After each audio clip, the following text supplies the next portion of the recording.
Nah, itu biasanya cara kita komunikasi, biasanya kita ya mau nggak mau kita pasti harus datengin orang tersebut. Kayak kita minta maaf dan sebagainya, kayak kendalanya misalnya kita jelaskan, maaf ya Pak, kemarin tuh kita memang benar-benar lagi over dan sebagainya, makanya kenapa kita tidak tersampaikan barang dan tidak terkirim atau tidak mencukupi, gitu sih biasanya. Benar-benar memperbaiki lagi sih kalau hubungannya dan sebagainya. Senin sampai Minggu jualan lagi. Selamat datang kembali di channel Wajah Sales, tempat kita bisa berdiskusi, berbagi tentang sales dan distribusi. Dan ingat, Senin sampai Minggu, jualan lagi. Teman-teman sekalian, pada saat ini, kesetaraan gender di Indonesia itu sudah semakin marak. Dan kita ingat dulu, di pahlawan Indonesia, yang saya kutip adalah Cu Nyadin, seorang pahlawan wanita dari Aceh, yang dia gigih berjuang, tidak kalah dengan laki-laki. Di mana dia bergerilya setelah suaminya Tengku Umar meninggal, dia masih bergerilya sehingga menjadi hal yang sangat merepotkan buat penjajah Belanda pada saat itu.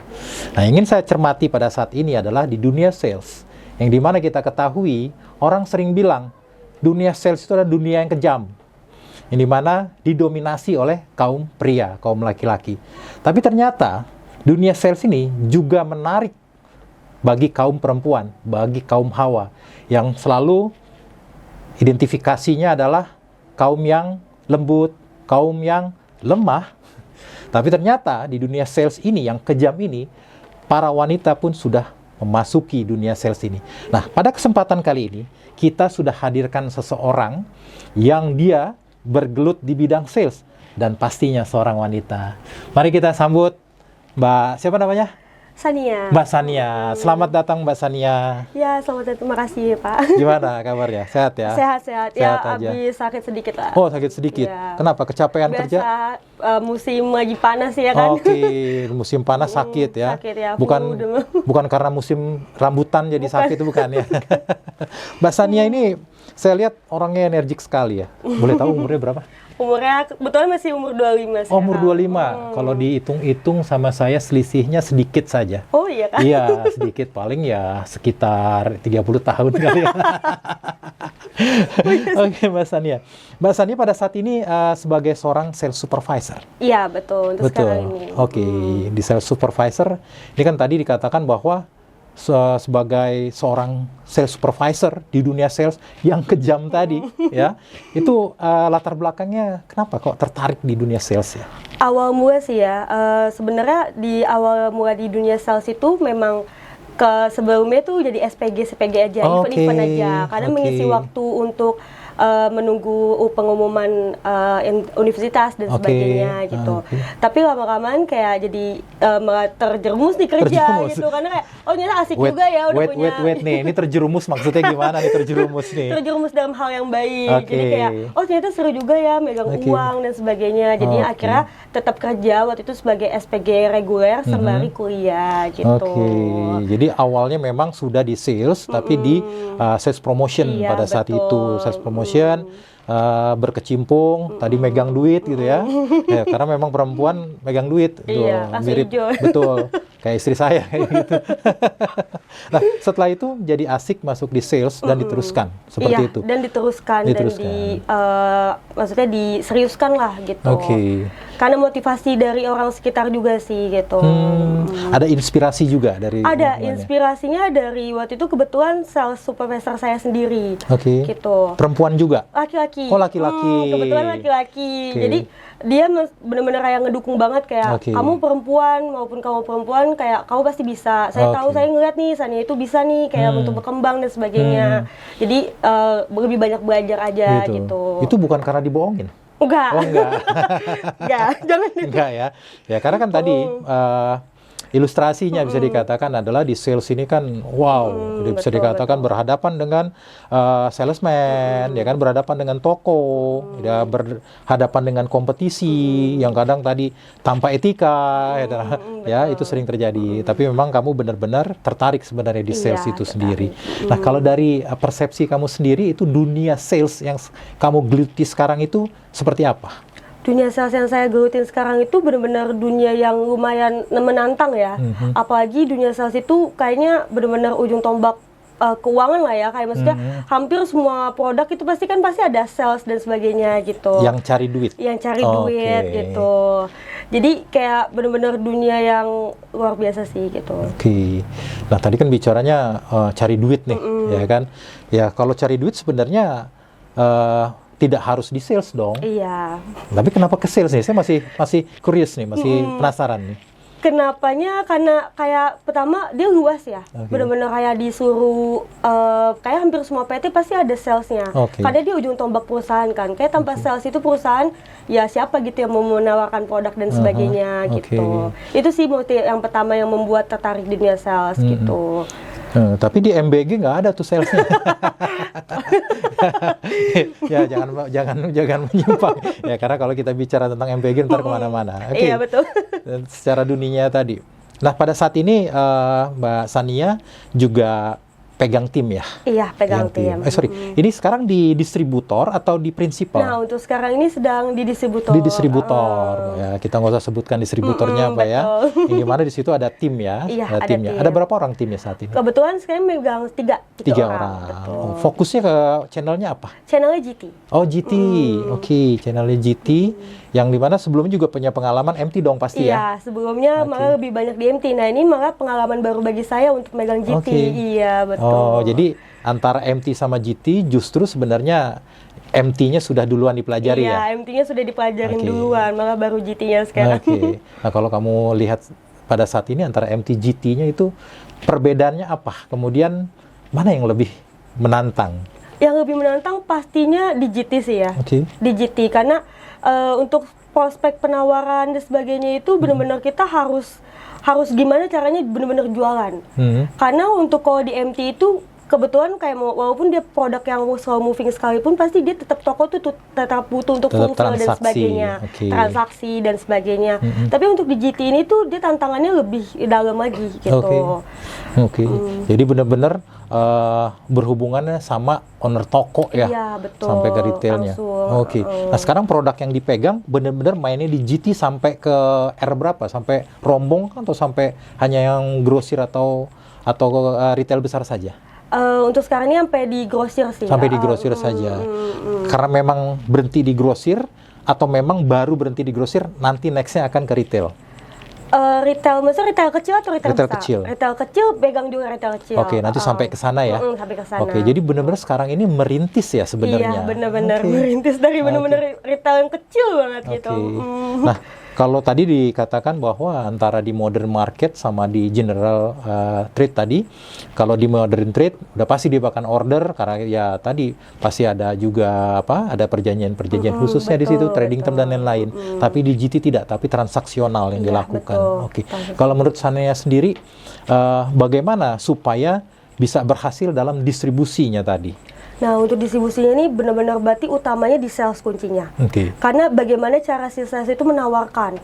Karena untuk GT sendiri itu kan dia benar-benar mau ngambil barangnya itu emang kalau benar-benar dijual. Produknya itu benar-benar laku. Karena kalau nggak laku ya dia pasti gimana gitu untuk mengambil barangnya gitu. Beda lah sama MT gitu. Makanya gimana caranya si sales itu tuh bisa ngejual produk yang dia pegang gitu. Menguasai lah gitu. Dari segi program, benefit dan sebagainya gitu. Jadi benar-benar selling skill-nya yang benar-benar dibutuhkan di situ ya. Dibutuhkan banget sih. Nah, kalau dari activity-nya sendiri sebagai seorang sales supervisor itu dari day in life-nya itu dari pagi sampai sorenya ngapain aja? Dari pagi yang pastinya pagi kita briefing tim dulu ya mengenai apa nih yang misalnya kejadian di hari sebelumnya, kayak apa yang misalnya kendalanya, isunya akan kita bahas di pagi itu. Yang dimana untuk biar remind hari ini itu kalau ada isu yang sama bisa terselesaikan dan bisa kita lalui gitu. Terus yang kedua pasti kita coaching mengenai merimain lagi nih kita ada program dan sebagainya, masih ada kendala kah atau apa dan segalanya itu kita coaching kembali gitu. Dan habis itu pasti yang ketiga kita juga kasih semangat lah ya, namanya sama tim kan kayak harus semangat gitu biar dia tuh nggak ngedown juga, jadi nggak cuman kasih wejangan dan sebagainya, juga harus semangat juga gitu sih. Jadi tadi saya cermati mengenai morning briefing ya. Morning briefing. Dimana buat teman-teman sekalian ini kalau di sales namanya morning briefing itu menjadi suatu hal yang sangat penting ya. Karena kenapa? Tadi sudah disampaikan bahwa di morning briefing itu adalah saat pertama kali juga ketemu dengan tim salesnya. Yang dimana dibahas tentang pencapaiannya, kemudian merimain atau mengingatkan mengenai targetnya. Target itu bisa target dari target bulanan, target mingguan, target harian, bahkan sampai target per outlet atau per tokonya tadi. Bahkan mungkin sampai detail sampai SKU-nya SKU yang mau dikejar ya. Jadi buat teman-teman ingat sekali lagi yang jadi seorang sales supervisor, morning briefing jangan sampai dilupakan. Jangan plug and play dengan tim Anda. Ya, kemudian yang harus dicermati juga adalah tadi diberikan motivasi. Ya, jangan selalu menekan dari tim salesnya ya, tapi tidak memberikan motivasi, karena itu seperti main layang-layang. Kalau saya bilang tarik ulurnya harus dilakukan ya. Kalau mau tahu skill knowledge-nya ya boleh sambangi kita, boleh undang kita untuk bicara tentang supervisory skill yang bisa kita sharing dengan teman-teman sekalian. Oke, tadi masuknya juga coaching gitu ya. Ini coaching ini adalah melatih tim salesnya secara one on one. Itu naik motor atau gimana? Iya, jadi kalau kita ada schedule-nya untuk 1 minggu itu 3 kali atau 2 kali, itu kita akan join visit sama mereka. Kayak kita lihat lagi nih, apa nih yang misalnya masih kurang dari mereka, kayak oh mereka lupa nih, kayak misalnya kita namanya jualan itu SKU nggak sepenuhnya semuanya fast moving, pasti ada slow movingnya juga ya kan. Kadang salesman itu suka lupa nih kayak produk-produk yang slow movingnya, karena udah deh, ayo udah mending gue udah PO sama produk yang laku gitu. Kadang kita remind lagi, jangan lupa ini kita kan punya produk yang slow moving yang dimana dia juga ada target walaupun sedikit ya, tapi kan dia juga memenuhi target bulanan kita dan sebagainya gitu sih. Tadi dikatakan bahwa seminggu itu sampai 2 sampai 3 kali. Nah, kalau tadi salesman-nya ada 3, kalau seminggu 2-3 kali, hampir seminggu bisa 2-3 kali juga dengan salesman ya. Betul, yang sama. Seperti itu. Nggak bosen? Nggak bosen sih. Seru ya, jangan sampai jalan-jalan juga kan. Nggak, gitu. Karena untuk kita biar namanya kita kan juga pasti ada yang namanya briefing sama atasan dan sebagainya. Kita juga mesti tahu nih isu yang terjadi di area dan sebagainya. Makanya menurut saya join visit itu juga salah satu yang penting juga dilakukan. Karena kalau kita nggak langsung terjun ke lapangan, kita juga nggak tahu secara langsung gitu. Gitu sih. Nah, dalam coaching ini itu join visit dengan salesman. Ini salesman-nya, mohon maaf, ini laki semua atau ada perempuannya atau gimana? Kebetulan laki semua. Laki semua. Wah. Kalau tim salesnya laki-laki terus kamunya perempuan, kira-kira ada kondisi yang ini nggak, yang sulit dijelaskan nggak? Kebetulan aman ya. Aman ya. Aman-aman kok, semuanya baik-baik semua. Caranya gimana? Kiatnya gimana? Kiatnya yang pasti yang namanya kita walaupun perempuan ya, kadang kayak ada lah kayak maksudnya punya bawahan laki-laki, kayak pasti kan laki-laki juga pasti punya ya gue atasannya cewek dan sebagainya. Emang kalau dikesihkannya biasanya sih saya lebih ke ya udah, maksudnya walaupun atasan dan bawahan saya nggak mau kayak ada space sama mereka tuh kayak ini atasan gue, maksudnya biar mereka tuh nggak canggung juga. Kalau saya tipikal atasan yang maunya tuh kayak kita sama-sama kerja, kita harus kerja sama bareng. Jadi gimana pun caranya, ya udah, maksudnya nggak mau ada batasan di antara ini gitu. Agar mereka juga lebih leluasa untuk menyampaikan segala isu yang terjadi di area seperti itu. Nah, kemudian pertanyaan berikutnya dari tim salesnya tadi, ada nggak yang umurnya udah lebih dari kamu? Ada. 2 kali lipat. Itu pasti akan berbeda. 2 kali sih hampir 2 ada. kali lipat ya. Iya. Itu gimana ngadepinnya dong itu? Yang ngadepinnya pelan-pelan aja sih. Gitu, mungkin kadang ada di beberapa sisi bagian mungkin program dia mungkin kalau untuk yang lain dia lebih mudah paham gitu. Oh ya oke, paham, ngerti. Ada yang kayak mungkin dia lebih lama untuk memahaminya, nggak apa-apa, tapi kita sabaran, itu tugas kita juga sebagai supervisor. Gimana caranya untuk dia memahami dan sebagainya. Lebih ke itu sih yang tadi bilang, makanya saya nggak mau ada space yang lebih tinggi banget supaya dia juga nggak ada bukan segan sih, nggak ada rasa yang ada kan tipikal sales yang kayak nggak mau ngomong udah diem aja gitu kan. Nah, nggak mau yang kayak gitu. Jadi walaupun perbedaan umur, perbedaan gender, kita tetap sama-sama aja gitu, kerja sama bareng. Jadi kalau bisa saya cermati tadi, yang pertama kamu lakukan adalah ya kamu memperlakukannya dengan baik, sehingga tidak ada jarak lah ya. Walaupun tetap ada koridor-koridornya bahwa kamu adalah atasan mereka. Dan yang berikutnya adalah mengenai umur. Ya, karena kenapa? Orang kalau sudah semakin berumur, ya, apalagi semakin otomatis dia merasa bahwa pengalamannya lebih banyak dari kamu, akhirnya yang terjadi adalah dia akan rejectionnya tinggi sekali. Ya, seringkali kan orang-orang yang cetek cetek pengetahuannya bilang, bisa apa lu jam terbangnya berapa lama kan begitu. Padahal kalau kita bicara secara hierarki, mau dia lebih muda, mau dia laki, mau dia perempuan, ya tetap sebagai atasan dia mempunyai kualifikasi untuk itu. Seperti itu. Oke. Nah, kalau menurut kamu sendiri menghadapi tim yang umurannya seumuran atau mungkin lebih muda dengan yang lebih tua, sulit yang mana? Justru lebih sulit yang seumuran sih. Iya. Karena kayak mungkin kalau yang seumuran tuh lebih kayak ya udah masih seumuran ini slow aja santai gitu. Kalau misalnya yang tua itu ya walaupun itu kalau dia juga ada lah tipikal yang memang dia lebih tua tapi dia lebih kayak ya udah ini tetap atasan gitu. Ada sisi wibawahnya juga lah ya walaupun dia ini. Kadang malah yang lebih seumuran sih yang susah pasti sih. Gitu sih. Ini agak menarik juga nih. Soalnya kan kalau bicara dari umurnya tadi yang seumuran kamu ya pasti adalah Gen Z kan gitu. Iya, Gen Z. Sedangkan di atas kamu sampai 2 kalinya adalah Gen X ya. Mungkin pada saat ini tim kamu yang Gen X itu yang benar ya udah deh saya udah di sini, dia udah mungkin sudah nyaman juga. Ya akhirnya dia mendalami terus seperti itu. Nah, tapi kalau kita bicara dia sudah nyaman atau di comfort zone, kalau menurut kamu sendiri bagaimana mengenai comfort zone itu? Untuk comfort zone ya, makanya kemarin juga sempat diskuskan di luar kerja kan, maksudnya di pas lagi jam break dan sebagainya. Kayak Bapak udah berapa lama di sini? Saya kaget kayak saya udah 15 tahun, saya udah lama banget gitu. Memang Bapak nggak mau mencoba untuk pekerjaan yang lain, yang lebih baik mungkin kan. Maksudnya pengalaman dia kan pasti udah berarti 15 tahun itu udah cukup banget gitu untuk dia mungkin lebih berprogres dan sebagainya gitu kan.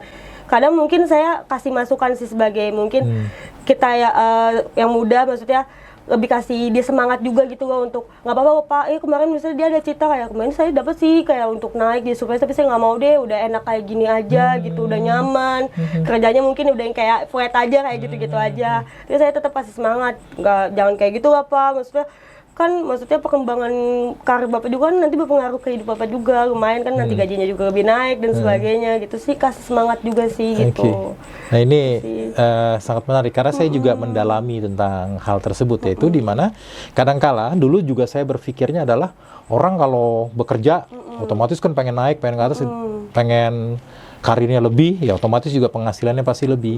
Tapi ternyata di beberapa sisi bahwa mereka sudah this is enough for me gitu loh, yang dimana saya jalanin, saya tetap berdedikasi di situ, tapi mereka tidak naik ke atas begitu. Nah mungkin ini sedikit masukan juga bahwa ya kadang kita tidak bisa berpikir orang lain itu sama dengan pikiran kita, kayak begitu. Nah kalau kamu sendiri, sekarang kamu supervisor, kalau menurut kamu nanti next-nya kamu akan kemana? Next-nya pasti, saya punya target sih. Kebetulan saya tipikal orang yang punya target. Saya pun di level supervisor ini pun juga punya target mau berapa tahun di sini dan saya harus naik lagi. Maksudnya berkembang lagi tuh dalam berapa tahun itu. Next-nya sih pengen jadi manajer. Gitu sih. Pengen jadi manajer. Nah, apa saja yang akan kamu lakukan untuk sampai ke level itu? Nah, makanya ini kan juga pengalaman baru saya juga nih untuk menjadi seorang supervisor ya. Saya di sini makanya mau belajar banyak banget mengenai hal-hal yang harus dilakukan sebagai supervisor dan sebagainya. Nah, nanti kebetulan juga di sini kan juga orangnya semuanya terbuka untuk sharing-sharing dan sebagainya. Saya punya atasan kayak area manajer dan sebagainya itu mereka terbuka juga. Makanya saya di sini fokusnya emang untuk beberapa tahun ini mau belajar sama mereka juga untuk bagaimana sih caranya supaya bisa jadi seperti mereka gitu sih. Nah, otomatis kamu pasti akan kejar itu ya, menjadi manajernya. Insya Allah akan berhasil, amin. Ya. Oke, nah dalam pekerjaannya tadi dikatakan juga coaching, ya kan, otomatis juga ke lapangan. Kamu pernah ketemu nggak pengalaman masuk ke toko misalnya ngeliat, wah supervisornya perempuan masih muda gitu. Itu ada nggak yang seperti itu? Ada aja sih pasti. Itu tapi kalau di GT ya responnya yang ya udah aja gitu sih.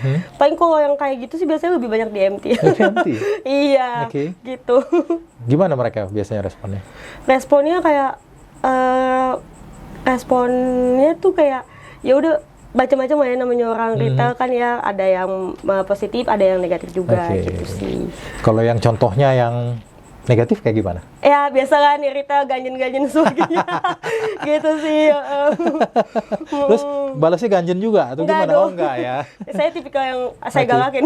Oh gitu. Gitu. Ya, makanya tadi kalau bicara ini orang atau perempuan di dunia sales ini ya tadi akan ketemu dengan yang Betul. seperti itu. Tapi kamu sudah mempunyai prinsip ya dalam Iya. hal ini karena bicaranya bahwa kamu keberhasilan adalah karena kemampuan kamu bukan Betul. karena hal-hal lain yang Iya. seperti itu. Oke. Nah kalau di GT sendiri biasanya responnya tidak sampai terlalu explore mereka. Enggak sih. Enggak ya? Enggak terlalu. Oke. Enggak atau mereka lebih segan atau gimana? Lebih kayak biasa aja sih gitu, Oke. kayak ya udah gitu. Oh iya oke gitu.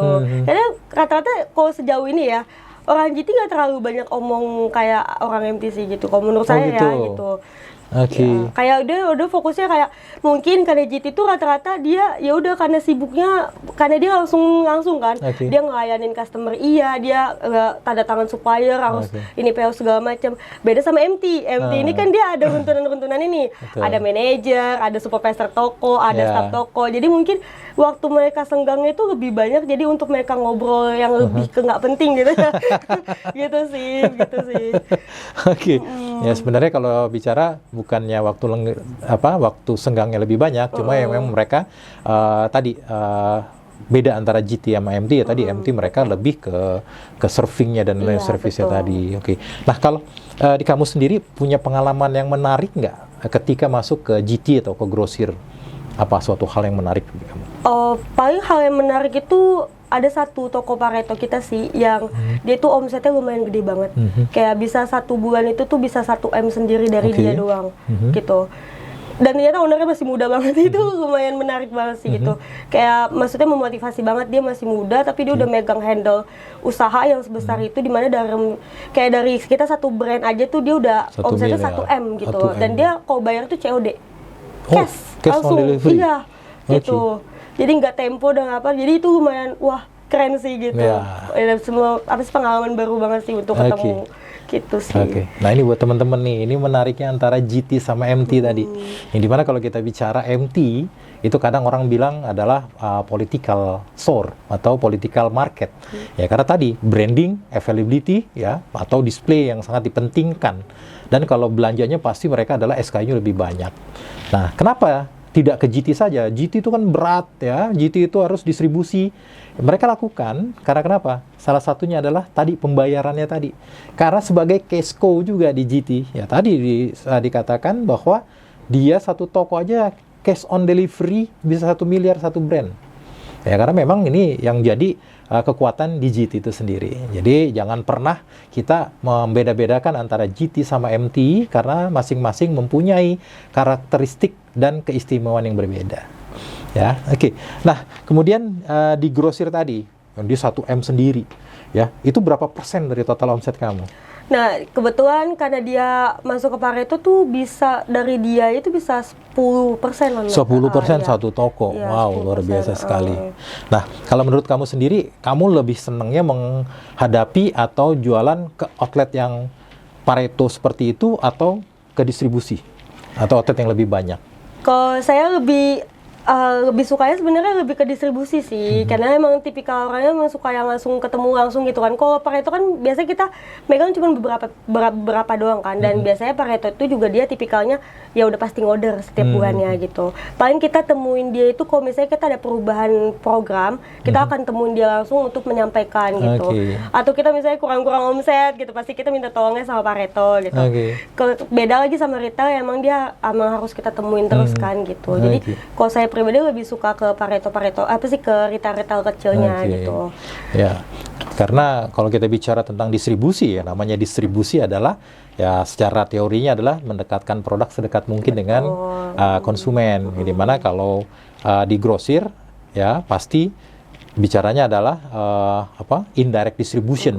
Kalau langsung kita direct distributionnya tadi langsung ke retailnya. Yang dimana kalau indirect distribution biasanya grosir balik lagi fast moving produk mereka pentingkan. Ya itulah yang membedakan ya. Karena kita kalau dengan di grosir otomatis kita akan cukup suffer untuk masuk dari NPD atau SKU yang slow moving seperti itu. Jadi kamu udah benar sebenarnya. Tapi memang tidak bisa kita pilih, oh saya hanya ke grosir saja, ke Pareto saja, oh saya hanya distribusi saja. Tidak. Kita pasti akan serakah di situ. Betul. Karena yang kita hadapi bukan grosir atau retail, tapi adalah persaingan itu sendiri. Nah, kamu pasti juga kan di outlet atau di lapangan itu ada pesaing dong, kompetitor. Nah, kalau dari sisi kamu sendiri sebagai seorang sales supervisor, apa yang kamu lakukan ketika misalnya di grosir tadi untuk bisa memenangkan persaingan atau kita lebih bisa mendominasi dibanding kompetitor? Biasanya kalau misalnya dari kita untuk mendominasi ya, biasanya komunikasi baik dulu sih pastinya sama si owner itu, kayak mengenai emang si sebelah itu ngasihnya apa sih promonya sampai kok ngambil dia lebih banyak gitu. Biasanya kita kayak gitu. Kayak ya cari-cari info dulu lah. Iya, dia bisa ngasih segini nih. Lu kan cuma ngasih segini misalnya gitu. Ya udah, biasanya itu jadi revisi kita nih. Nanti akan saya catat. Nah, nanti biasanya saya akan umumkan beritahukan ke prinsipal kayak, nih dia dia berani loh kompetitor ngasih promonya ini, sedangkan kita ini. Gimana kita bisa nggak ngebantu buat ngalahin si promonya itu? Karena biasanya GT itu tuh emang persaingannya lebih di harga. Gitu. Karena di grosir tadi ya? Betul, karena persaingannya itu gue lebih ambil murah di sini gitu. Makanya ambilnya sini lah gitu.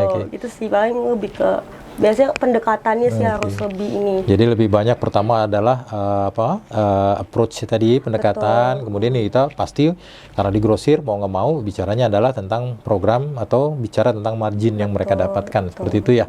Nah, kalau di retail sendiri gimana caranya? Nah, kalau retail sendiri itu biasanya kalau untuk kompetitor agak sulit sih. Mereka rata-rata retail itu dia bener-bener mikirin banget perputaran uang dia ya. Ya kan, kayak wah uang apa sih, kadang makanya beberapa produk itu kita kayak sampai kita relain untuk kayak yaudah kita titip jual atau sebagainya gitu. Kayak untuk gimana caranya emang untuk jual produk kita dulu lah gitu. Gitu sih. Emang agak lebih susah sih kalau untuk di retail karena dia persaingannya bukan cuman di harga lebih murah tapi lebih ke perputaran uang dianya gitu. Gitu sih. Jadi lebih banyak adalah meyakinkan mereka bahwa produk yang kita ini dijual akan memberikan benefit buat mereka seperti itu. Nah, tadi kan saya tertarik juga mau katakan bahwa saya lebih ke distribusi ya, walaupun karena si grosir sudah pasti akan order. Yang menantangnya adalah di retail tadi. Nah, ini kan kamu sebagai seorang sales supervisor. Nah, tapi kan kadang di tim kita kan tidak berpikiran sama. Karena kalau orang sales ya, saya juga pernah jadi salesman. Yang penting karena ditanya target pasti adalah value. Ya kan, paling gampang jual value kemana? Ya pasti adalah ke Pareto. Yang jualnya apa? Fast moving product. Nah, kalau kamu sendiri sebagai seorang sales supervisor, apa yang kamu lakukan supaya tadi konsep berpikir kamu itu sama sampai ke bawah ketika mereka melakukan eksekusinya? Nah, jadi biasanya untuk distribusi sendiri itu biasanya kita, makanya itu dia gunanya si morning briefing itu sih. Gimana cara kita menyesuaikan nih kayak apa yang memang di prinsipal minta itu bisa tersampaikan ke salesman kita. Dan gimana caranya si salesman itu pun juga benar-benar menyatakan juga ke tim, ke area dan sebagainya gitu. Nah, itu juga biasanya untuk mendistribusinya ya pastinya dari EC-nya. Itu kan kita ada target EC ya. Wait. EC ini apa nih EC ini? EC itu effective call. Oh, effective call. Iya, betul. Jadi kayak jumlah outlet yang transaksi. Jumlah outlet yang transaksi. Jadi kan kita ada target EC-nya itu kan kayak effective call itu. Nah, dari situ juga kan bisa kepantau tuh dari segi misalnya satu hari itu harusnya 30. Tapi kok hanya 10. Berarti kan nih ISO-nya apa gitu. Nah, itu dari situ biasanya kita akan briefing lagi kayak apa nih poin-poin yang nggak tersampaikan, apakah program yang nggak dibilang dan sebagainya gitu sih. Nah, itu. Jadi sebenarnya mereka juga punya KPI yang mengarah ke sana ya. Jadi kamu melakukan checking terhadap KPI-nya tadi antara target dengan actual gitu loh. Nah, kalau tools yang kamu pakai untuk kontrol itu kamu pakainya apa? Ada nama aplikasinya Smart. Ya. Smart itu kayak ini ya, kayak apa? Di reportingnya mereka. Bukan reportingnya, dia biasanya itu di komputer untuk dia itu semua data dari segi penjualan dan sebagainya itu ada di situ untuk menariknya. Nah, itu biasanya reportingnya diambil dari situ. Kalau misalnya dari salesman sendiri, betul di distributor saya masih semuanya serba manual. Jadi kayak dari karena tadi masih merintis ya. Kayak paling absen kita lihat dari foto dan sebagainya. Nah, untuk EC itu bisa dibuktikan dari surat pesanan yang mereka bawa ke kantor gitu. Checking dari dari PO, Ya. di mana dikomunikasikan ke gudang jadi bentuk untuk delivery berikutnya ya, seperti itu. Nah, kalau kamu menghadapi ini ada tim nih, kamu dikasih target, ya kan, dia nggak achieve, apa yang kamu lakukan? Gak achieve deh, pasti emang nggak pasti kalau dilakukan pasti reevaluasi banget ya. Dibanting-banting meja gitu? Enggak Oh sih, enggak, enggak. gimana? Maksudnya lebih ke pertama pasti narik data dulu ya, karena kan emang akto pasti bos-bos juga semua ngeliat dari data, mau kita ngomong apapun juga kalau misalnya data menyatakan A ya A gitu. Nah biasanya dari data itu masih bisa kita pecah dulu nih, kayak dari per toko mana sih yang bisa membuat dia tuh jadi nggak sampai gitu. Dari toko itu nanti kita lihat lagi nih SKU-nya yang nggak jual apa aja, entah itu barang-barang fast moving yang memang nggak keluar sama sekali dan sebagainya. Nah di situ baru kita evaluasi kayak apa kendalanya, apakah memang nggak ditawarkan selama kunjungan, apa memang programnya juga tidak disebutkan, hanya produk khusus aja yang ada insentifnya doang dan sebagainya gitu sih. Lebih ke evaluasi itu. Kamu validasi dari mana? Karena kalau salesman kan pasti ditanya, oh ya udah, saya udah kunjungan, saya udah tawarkan, saya udah ini udah itu. Nah kamu validasi dari mana? Validasi itu lah makanya gunanya kita ada joint visit sih. Oke, dengan gitu. joint visit ya. Oke. Kan kalau pas joint visit bisa nih kita iseng-iseng, Pak kunjungan gak nih? Dia harusnya kunjungan misalnya sebulan 2 kali. Oh enggak gitu kan, ketahuan tuh kayak dia kunjungan apa enggaknya gitu sih. Biasanya validasinya dari tokonya langsung gitu. Ini menarik nih buat teman-teman nih kita bicara. Saya nggak mendiskredibilitaskan salesman ya, karena kenapa? Salesman juga manusia. Ini mana kalau saya selalu bilang bahwa seorang salesman itu dia adalah seorang paranormal yang paling sakti. Yaitu apa? Dia bisa tahu toko mana yang akan beli, toko mana yang tidak beli, hanya dengan melihat dari rute kunjungannya saja. Oleh karena itu validasi dari seorang sales supervisor sangat penting. Ya, mengingatkan sebagai seorang leader, mengingatkan kepada tim salesnya. Ya, bukan memarahi tapi mengingatkan berdasarkan dari data, ya, kemudian mengarahkan mereka, mengajarkan mereka untuk mencapai target dengan benar.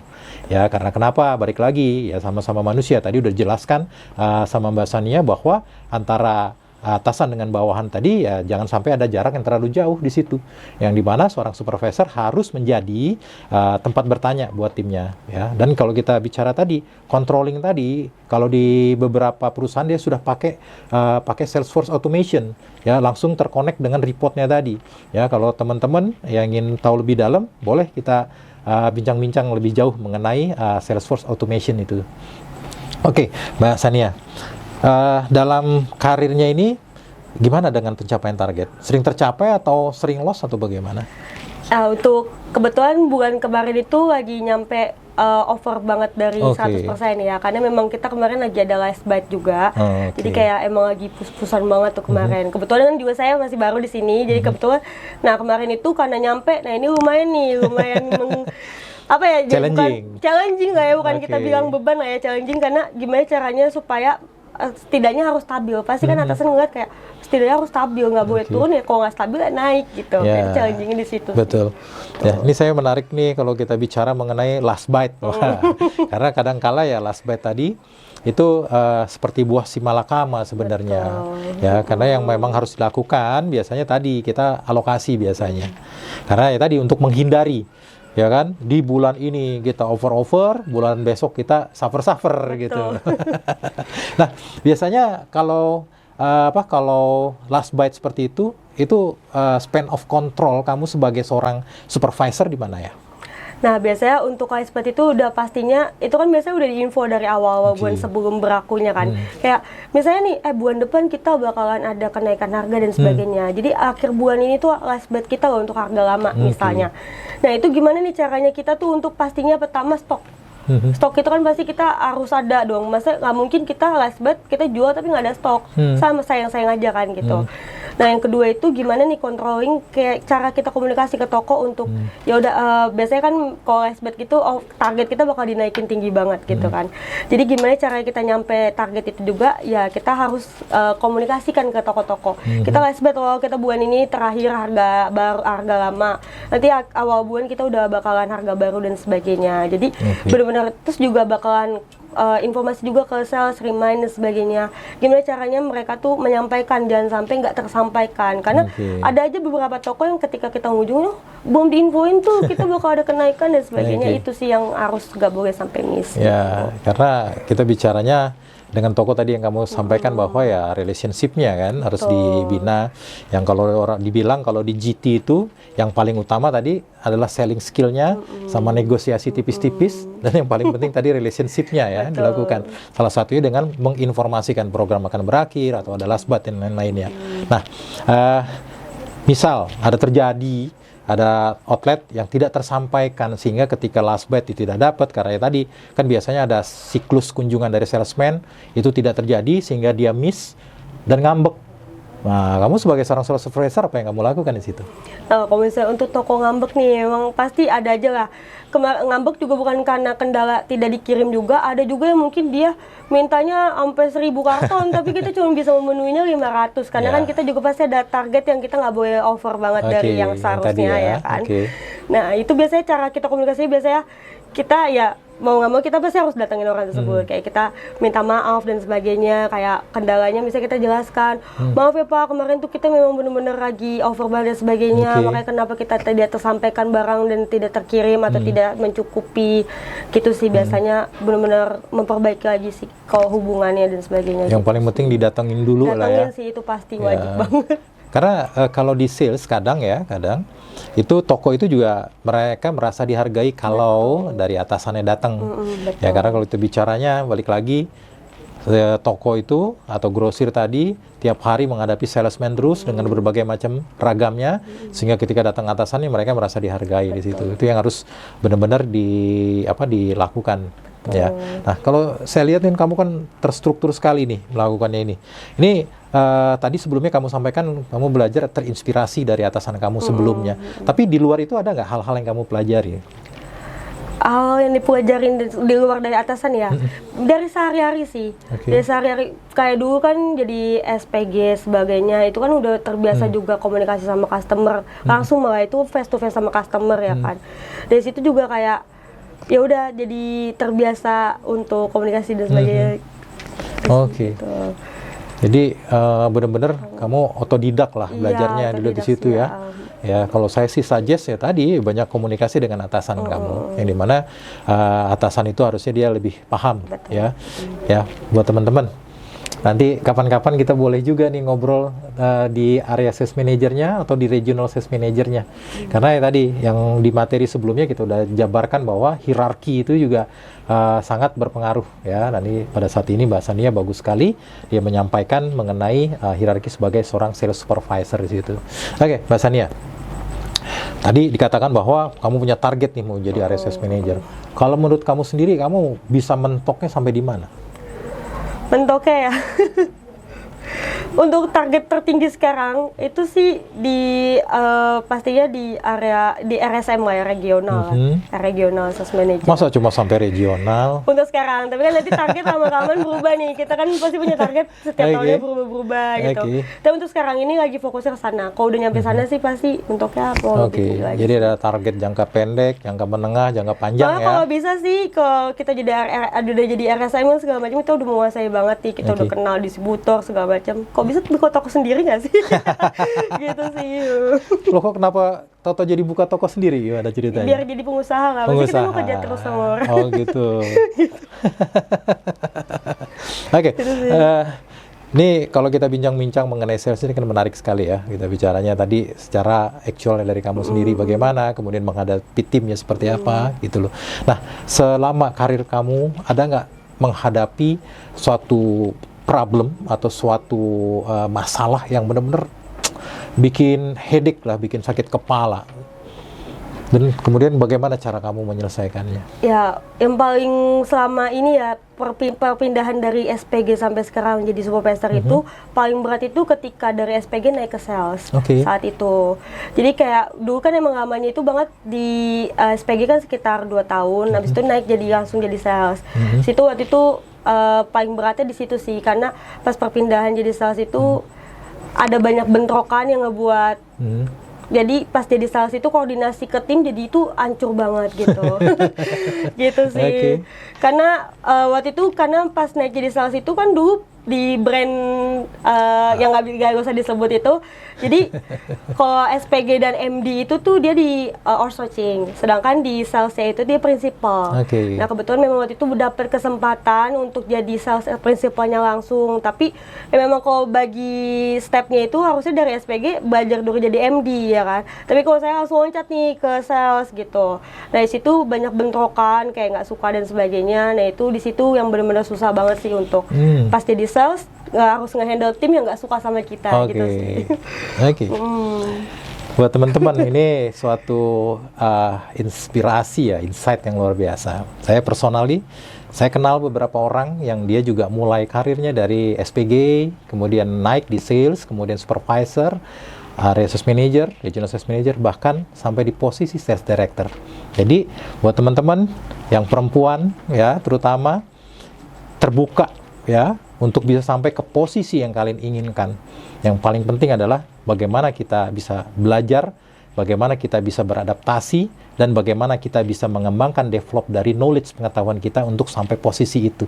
Jadi bukannya hal yang tidak mungkin untuk bisa mencapai di sana. Dan buat teman-teman yang di sales yang laki-laki, beware, hati-hati. Karena kenapa? Kalian juga tidak bersaing hanya antara kalian, tetapi juga dengan gender wanita yang mereka mempunyai potensi untuk bahkan bisa lebih baik dari kalian. Jadi kita berkompetisi secara positif saja di situ. Ya. Jadi yang saya ceritakan, saya juga ada beberapa temen, ya dia sampai sales director. Makanya tadi saya pancing, masa cuma sampai RSM? RSM posisi tinggi loh ya, Iya, bukan tinggi, bicaranya betul, cuma betul. ya. Tapi kalau kita bicara adalah sky is the limit kalau bisa dibilang ya, betul. sampai di posisi di atas. Tapi kamu memang arahnya adalah punya toko sendiri ya, seperti itu ya. Pengen jadi pengusaha. Pengusaha sendiri ya. Oke, ini menarik juga karena saya juga sering ketemu juga dengan teman-teman saya. Saya nggak mau sampai di posisi yang tinggi, tapi saya justru pengen jadi pengusaha seperti itu. Dan itu bukan suatu hal yang buruk ya. Segala sesuatu adalah tergantung bagaimana kita mensikapi dan menjalaninya dengan baik seperti itu. Oke. Kalau buat kamu sendiri, pesan buat teman-teman nih, terutama nih yang buat perempuan nih, karena saya pengen terjadi persaingan yang benar-benar fair di dunia sales. Apa yang harus dilakukan, ya? Apa yang harus dirancang untuk bisa mencapai di posisi sales? Karena kan dari SPG ke sales tadi, kemudian jadi supervisor tadi, kamu katakan bahwa suatu hal yang paling rumit pada saat itu. Pasti pesannya itu untuk khususnya perempuan ya, kayak maksudnya walaupun kalian sekarang jadi SPG dan sebagainya, kalian harus tetap semangat aja. Yang pasti banyak belajar sih. Kalau kalian punya rekan sales dan sebagainya itu jangan malu untuk banyak bertanya sama mereka, kayak harus terus belajar. Kayak kalau misalnya kalian punya teman yang misalnya dia posisi lebih tinggi, kalian jangan merasa terintimidasi, tapi kalian harus merasa termotivasi. Kayak banyak nanya, banyak belajar, banyak relasi juga penting dalam hal positif gitu. Yang pasti kerja juga benar-benar kerja aja, nggak usah terlalu ngeliatin kanan kiri atau apalagi harus yang gimana-gimana. Pokoknya kerja bener aja, itu udah pasti. Kalau kalian kerja bener dan punya target, itu pasti bakal tercapai kok. Gitu sih. Oke, menarik sekali ya. Karena tadi juga saya tanyakan bahwa belajar itu bukan hanya dari atasan, dari teman-teman ya. Bahkan kalau memang perlu, ya undang wajah sales aja bicaranya. Iya, bener-bener udah udah paling mantap lah ya untuk Oke, nah saat ini kamu pegang areanya mana ya?